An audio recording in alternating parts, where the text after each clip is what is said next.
السلام علیکم ورحمۃ اللہ وبرکاتہ۔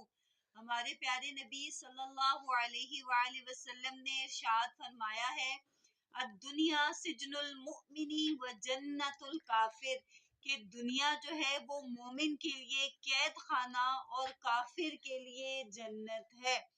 تو اگر دنیا میں آپ پر آزمائشیں، پریشانیاں، تکلیفیں آ جائیں تو بالکل پریشان نہ ہوا کریں۔ مومن کے لیے دنیا میں پریشانیاں ہیں، آزمائشیں ہیں، تکلیفیں ہیں، ان سب کے بدلے اگر ہم ان پر صبر کریں گے تو اللہ تعالیٰ دنیا میں پریشانیوں اور آزمائشوں کے بدلے اللہ پاک ہمیں آخرت میں بہت اجر عطا فرمائیں گے۔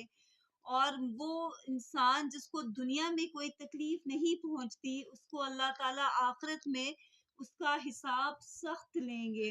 تو اپنی آزمائشوں، پریشانیوں پر ہمیں صبر کرنا چاہیے، اللہ سے دعا